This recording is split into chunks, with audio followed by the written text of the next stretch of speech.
And so the Holy Spirit's come down. The church has started. People have gathered around, remember? And then I love this verse right here. After he preached, those who believed what Peter said were baptized and added to the church. That day, about 3,000 in all. Boom. There's the church, baby. It started. And then if you read in the book of Acts, it goes from like 3,000 to 5,000 to 10,000, and it spreads from different regions, and it keeps moving no matter if they're getting persecuted, no matter if people are trying to pass laws. Actually, we talked about one of the guys, his name was Saul. He was a Jewish leader, and he tried to stop it, and then all of a sudden he meets Jesus, and then he becomes Paul, and he starts going even further out with the message, and no matter what happens, the church keeps growing, and now we're here today. Thousands of generations later, hundreds of generations later, and the church is still here.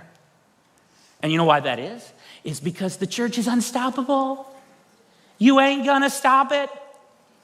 You can try to stop it, but you're not going to. Governments have tried, laws have tried, emperors have tried, wars have happened, famines and natural disasters have happened. Sometimes even within the church itself, sometimes we make mistakes and we do some things we shouldn't. It hasn't stopped the church. You know why? Because the church is unstoppable.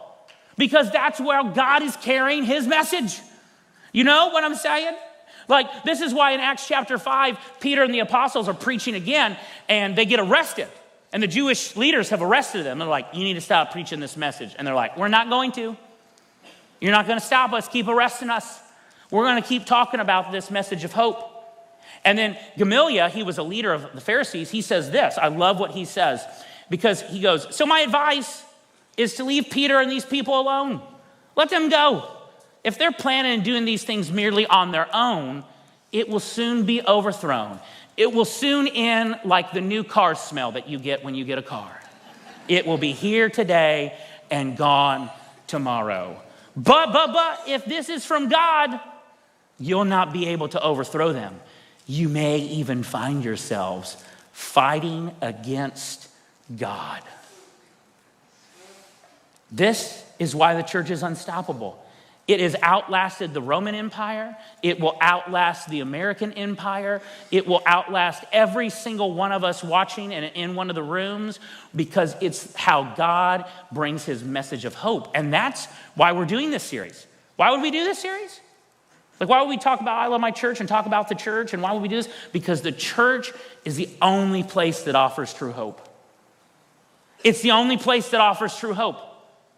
No other religion, no other organization, no other government, no other person offers this. How do I know this? Well, what do I mean? I mean the reconciliation to us, to God.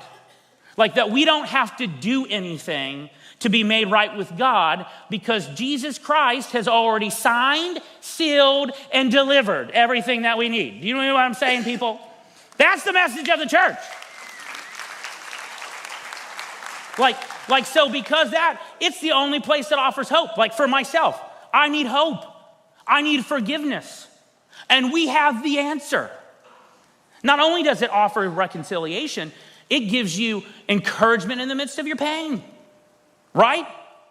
Pain. We're all going to suffer pain. It also allows us to give us purpose. Every single one of us, no matter what our talents, no matter what our skills are, it gives us purpose. The purpose to proclaim God's message, that he would choose to use us despite us to talk about him and to tell the world about him. Like, it gives us proper instructions on how to live. Like sometimes, you know what? We need to learn how to live in a world that tells us how to live, and usually not in the right way. The scripture tells us how to live the right way. This is why the church matters. This is why I give my life for it.